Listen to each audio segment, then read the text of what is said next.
بابری مسجد کو ہم نے صبر کیا ہے اس لیے نہیں کہ ہم کمزور تھے، بلکہ اس لیے کہ ہم اپنے ملک کی ایکتا اور اکھنڈتا سے پیار کرتے تھے۔ ہمارے صبر کا نتیجہ یہ نکلا کہ ہمیں بزدل سمجھا گیا۔ بابری مسجد کے بعد بس ہماری آستھا کی بھی اہمیت ہے۔ ہم نے بابری مسجد کو صبر کیا ہے، گیان واپی کو صبر نہیں کریں گے۔ بانٹو اور راج کرو کا رواج انگریز بنا کر گیا ہے، اور اسی انگریز کے طریقے پر آج کالا انگریز حکومت کر رہا ہے۔ ہم اپنے وطن سے محبت کرتے ہیں، ہم اپنے ملک کی عدلیہ سے محبت کرتے ہیں، ہم اپنے دیش کے سمویدھان سے محبت کرتے ہیں۔ آج عدلیہ کو ہندوستان میں ختم کرنے کی کوشش کی جا رہی ہے۔ عدالتوں تک جب بات نہیں پہنچے گی تو عدالتوں کے وجود کی اہمیت کیا رہ جائے گی؟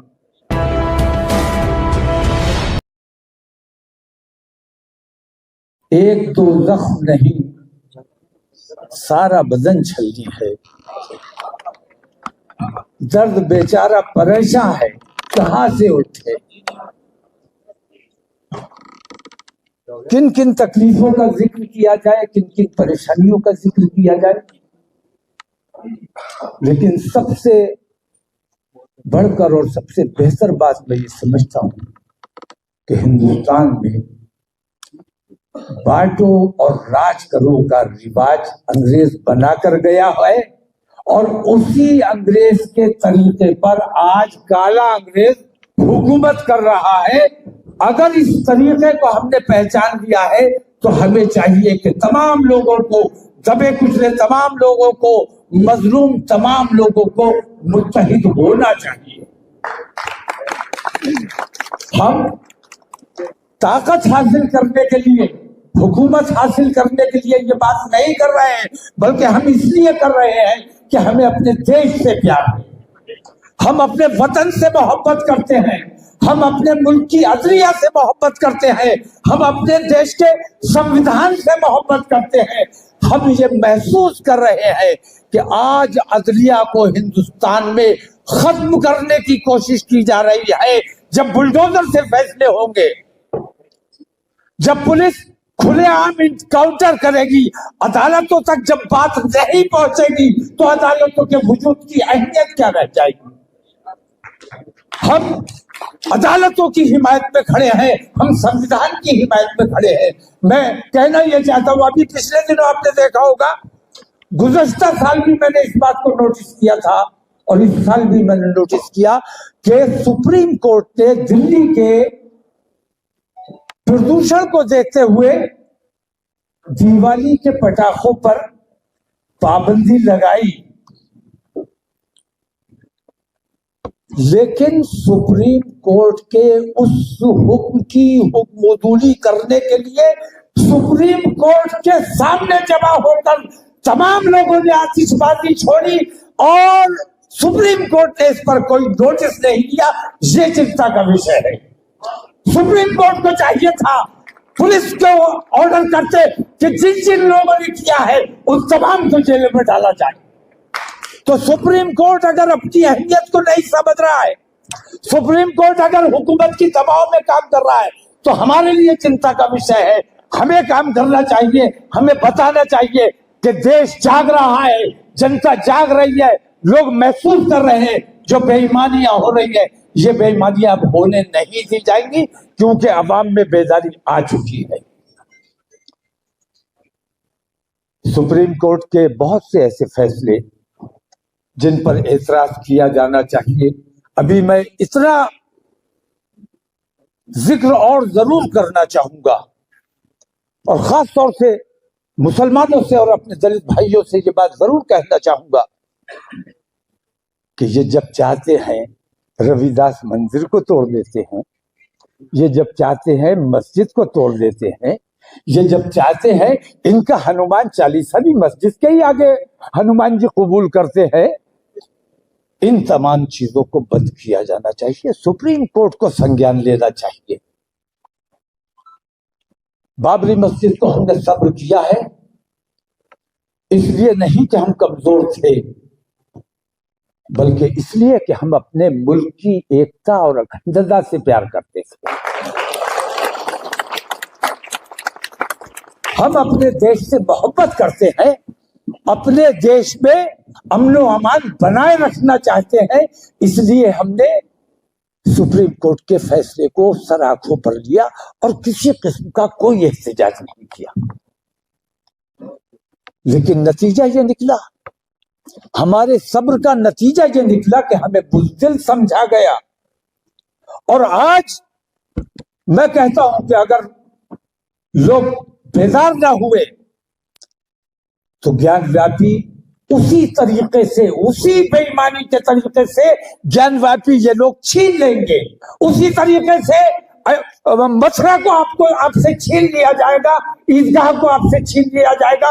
اسی طریقے سے یکے بعد دیگرے, کبھی بدایوں کی مسجد پر حملہ کیا جائے گا, کبھی عیدگاہ پر حملہ کیا جائے گا, کبھی جامع مسجد پر حملہ کیا جائے گا.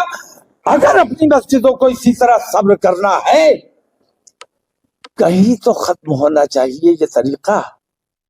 کبھی تو ہمیں کھڑے ہو کر اپنی بات رکھنی ہوگی. تو میں نے اعلان کیا ہے کہ بابری مسجد کے بعد بس ہماری آستھا کی بھی اہمیت ہے. ہم نے بابری مسجد کو صبر کیا ہے, گیان واپی کو صبر نہیں کریں گے. انشاءاللہ یہ لڑائی سڑکوں پر لڑی جائے گی.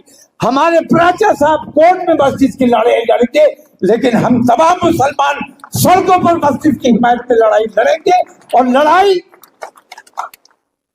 لڑائی وہ نہیں ہوگی, ہمیں کسی سے لڑائی نہیں کرنی ہے. ہمیں دکھانا ہے کہ ہم بیدار ہیں, ہم برداشت نہیں کریں گے. انہوں نے کہا تھا ہماری آستھا کورٹ سے اوپر ہے.